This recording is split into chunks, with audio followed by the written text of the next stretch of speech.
श्राद्ध तर्पण की बात ऐसी है कि सभी को श्राद्ध तर्पण करना चाहिए, चाहे बड़ा हो बीच का हो, क्योंकि पुत्र तो सभी हैं, इसलिए सबको पार्वण श्राद्ध भी करना चाहिए, ये शरद काल वाला पितृपक्ष वाला श्राद्ध भी करना चाहिए।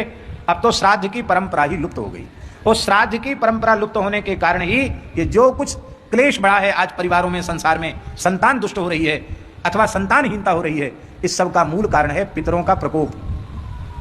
देव कार्य की अपेक्षा पितृ कार्य की अनिवार्यता है, पितृ कार्य जरूर करो। अब सब खत्म है। पितर पक्ष में दाढ़ी नहीं बनाना चाहिए, नख नहीं बनाने चाहिए, क्योंकि दाढ़ी नख बनाओगे तो पितरों को वही खाना पड़ेगा, वो श्राप देते हैं। अब तो रोज चिकनी दाढ़ी चाहिए, पितर चाहे जो खाओ। तेल नहीं लगाना चाहिए, सावन नहीं लगाना चाहिए, नख नहीं काटना चाहिए, स्त्री प्रसंग नहीं करना चाहिए, क्योंकि पितर जो है उनको शुक्र में रज में निवास करना पड़ता है, वो श्राप देते हैं।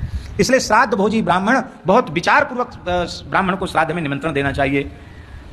आपने किसी ब्राह्मण को अपने पिता के श्राद्ध में न्योता दिया तो पूर्वज उनके शरीर में प्रविष्ट हो जाते हैं, उनकी चेतना। अब निमंत्रित होने के बाद यदि ब्राह्मण समागम करता है तो उनके पितरों को गर्भ में शुक्र में प्रवेश करना पड़ता है, वो श्राप दे देते हैं। इसलिए ब्राह्मण को वर्तमान समय में तो निमंत्रित करके घर में बुला ले, एक रात्रि वहीं रखे, दूसरे दिन श्राद्ध में भोजन करावे खूब भूख लगने पर, और वो द्वारा भोजन कर ले श्राद्ध वाला ब्राह्मण तो श्राद्ध नष्ट हो जाता है, तो इतना खिलावे कि उसको द्वारा भोजन की गुंजाइश न रह जाए, फिर वहीं विश्राम करावे। फिर ब्राह्मण 1 सहस्त्र गायत्री का जब घर में बैठ करके करे, इसके बाद दूसरे दिन उसको फिर खूब बढ़िया से सत्कार करके विदा करो। ये है। इस विधि से संध्योपासन करने वाले, त्रिकाल संध्योपासन करने वाले पवित्र वेदज्ञ ब्राह्मण को खिलाओगे तो उससे पितरों की तृप्ति होगी। श्राद्धे कुर्यान्न विस्तरम, इसलिए विस्तार के लिए मना है, सुपात्र मिलना कठिन है श्राद्ध में।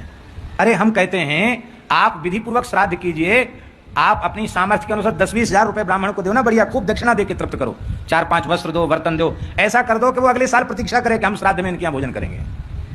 उसको 15 दिन राह ना देखनी पड़े, महीना 2 महीना का एक बार में दे दो। आप कहें कहाँ से देंगे? अकस्मात घर में कोई हाली बीमारी आ जाए, डॉक्टर को देते हो कि नहीं देते हो?